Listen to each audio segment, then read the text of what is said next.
శనివారం ఏమో కొద్దిగా డ్యాన్స్ ప్రోగ్రాం కాడేమో వాళ్ళు డైజీ కాడేమో పిల్లలు కొట్లాడుకున్నారంట సార్.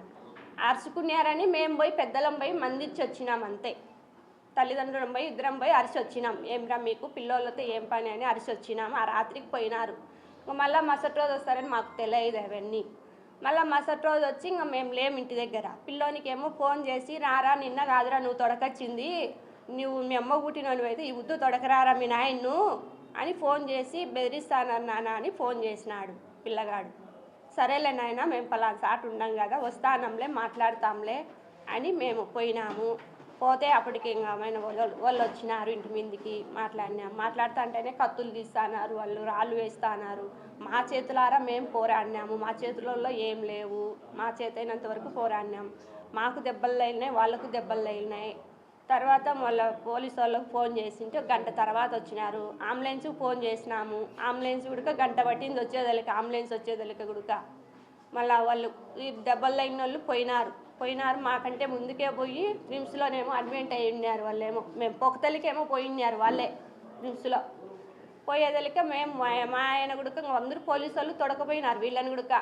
మేమేమనుకున్నాము ఆడవాళ్ళము పోలీసు వాళ్ళు ఉండారులే మనకు ఏం జరగదులేని, ఇంత జరుగుతుందని కూడా మేము ఆలోచించలేదు అస్సలు. ఇంత టెస్ట్ చేసుకొని హాస్పిటల్ కాడ పానం పోసే కాడ పానాలు తీస్తారని కూడా మేము అంత ఆలోచించే వాళ్ళం. అయితే మా జాగ్రత్తలో మేము ఉండేవాళ్ళం, మేము అంత ఆలోచించలేదు. మా ఆయనకు నాకెవరు ఉండారులే శత్రువుని అనుకున్నాడు, మోసపోయినాడు మా ఆయన. ఆయనకు వ్యాపారాలలో ఏ గొడవలు లేవు.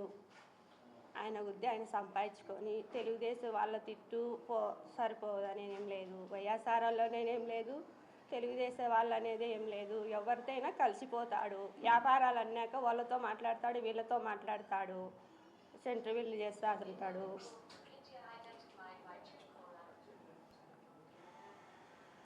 ఇది ఎందువల్ల జరిగిందో మాకు కూడా తెలియదు. లేవు నిత్యానందతో మాట్లాడతాడు, రవి సార్తో మాట్లాడతాడు, తెలుగుదేశం వాళ్ళతో ఎందుకంటే మేము వ్యాపారాలు చేస్తాము కాబట్టి వాళ్ళతో వీళ్ళతో అందరితో కంట్రోల్లోనే ఉంటాం సార్. వ్యాపారాలు అన్నాక వాళ్ళతో మాట్లాడతాం, వీళ్ళతో మాట్లాడతాం. ఎవరి బినామీ కాదు మేము. ఆయన కష్టపడి సంపాదించుకునే ఆస్తి అది, ఎవరి బినామీ కాదు. చూడడము వాళ్ళకి 4-5 మంది వచ్చినారు అప్పుడు ఇంటి దగ్గరికి. కత్తులతో వచ్చినారు. మా చేత ఏం లేవు, రాడ్లు కత్తులు వాళ్ళ కాడున్నాయి, మా చేతిలో ఏం లేవు. మేము మా చేతులారా మేము ఎంపలాడినాము. వాళ్ళు రాళ్ళు ఎత్తి కత్తులతో పోట్లాడినారు. వాళ్ళకు దెబ్బలు అన్నా మాకు దెబ్బలు తగిలినాయి. రిమ్స్కి పోయి మీరు కేసు పెట్టాలి, కేసు అవుతుంది వాళ్ళు చెప్పింటేనే మేము పోయినాం ఆ టైంలో. లేకుంటే మేము పోయే వాళ్ళం కూడా పోయి పొద్దున పోయి చెప్పుకునింది మేము. నా పిల్లలకు నాకు న్యాయం చేయమని అడుగుతున్నాం సార్. న్యాయం అంటే మాకు మా భర్తను ఇంతగా హింసించిన వాళ్ళకు కూడా శిక్ష పడాలా అని నేను కోరుకుంటాను. ఆదివారం రాత్రి 10 గంటలకు నేను ఇంట్లో భోజనం చేయగా బయట అరుచుకుంటారంటే నేను ఇంట్లో నుంచి బయటకు వచ్చినాను. బయటకు వచ్చిన తర్వాత అప్పటికే కొట్లాడుకుంటా అంటే పోయి చూసేదానికి పోయినా.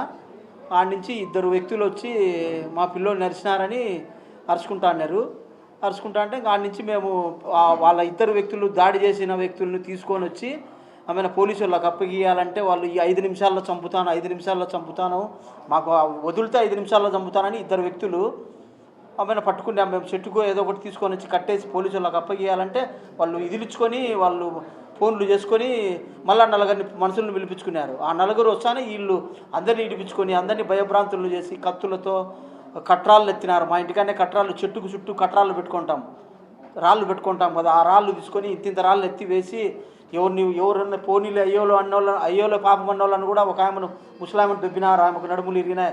ఇంకొక ఆయపను చెయ్యి అడ్డం పెడితే చెయ్యికి కత్తితో పొడిచి ఆయనకు 10 గుట్లు పడినాయి.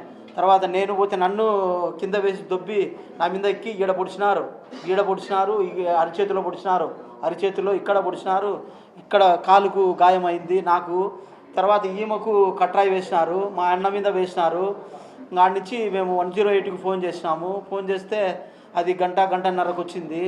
తర్వాత పోలీసు వాళ్ళకి ఫోన్ చేసినారు, పోలీసు వాళ్ళు రాలేదు. 108లో మేము దెబ్బలు తగిలిన వాళ్ళు కటారి దస్తగిరి, నేను కలమల చిన్న దస్తగిరి, నేను మౌలాలమ్మ, ఇంకొక ఆమె ముసలాయమ సంటెక్క, ఈ నలుగురిని 108లో ఎక్కించినారు. గంటన్నర తర్వాత రిమ్స్ వచ్చిన తర్వాత రిమ్స్ పోయినాం.